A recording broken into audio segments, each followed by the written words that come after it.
पूर्व प्रधानमंत्री मनमोहन सिंह ने 1991 के ऐतिहासिक बजट के 30 साल पूरा होने के मौके पर शुक्रवार को कहा कि कोरोना महामारी के कारण पैदा हुए हालात के मद्देनजर आगे का रास्ता उस वक्त की तुलना में ज्यादा चुनौतीपूर्ण है और ऐसे में एक राष्ट्र के तौर पर भारत को अपनी प्राथमिकताओं को फिर से निर्धारित करना होगा।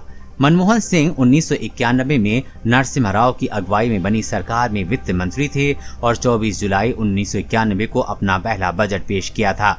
इस बजट को देश में आर्थिक उदारीकरण की बुनियाद माना जाता है।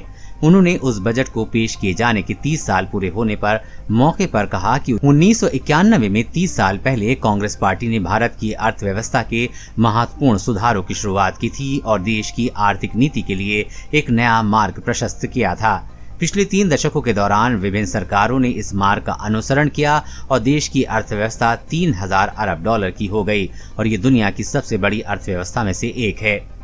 सिंह ने एक बयान में कहा कि अत्यंत महत्वपूर्ण बात यह है कि इस अवधि में करीब 30 करोड़ भारतीय नागरिक गरीबी से बाहर निकले हैं और करोड़ों नई नौकरियों का सृजन हुआ है।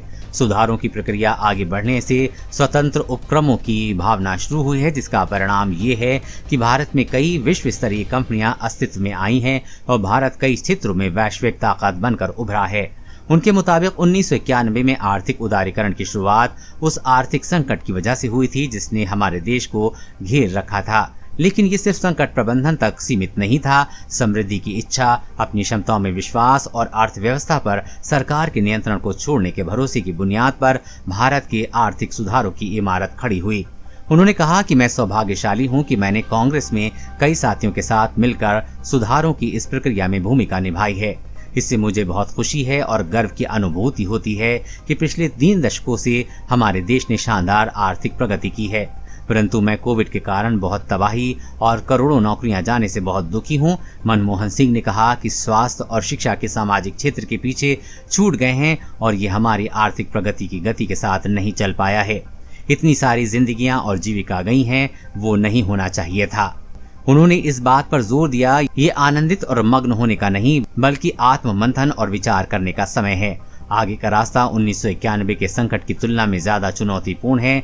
एक राष्ट्र के तौर पर हमारी प्राथमिकताओं को फिर से निर्धारित करने की जरूरत है ताकि हर भारतीय के लिए स्वस्थ और गरिमामयी जीवन सुनिश्चित हो सके। पूर्व प्रधानमंत्री ने कहा कि 1991 में मैंने एक वित्त मंत्री के तौर पर विक्टर ह्यूगो, फ्रांसीसी कवि के कथन का उल्लेख किया था कि पृथ्वी पर कोई शक्ति उस विचार को नहीं रोक सकती जिसका समय आ चुका है। 30 साल बाद एक राष्ट्र के तौर पर हमें रॉबर्ट फ्रॉस्ट की उस कविता को याद रखना है कि हमने अपने वादों को पूरा करने और मीलों का सफर तय करने के बाद ही आराम फरमाना है। देश और दुनिया की हर अपडेट पाने के लिए चैनल को सब्सक्राइब करें।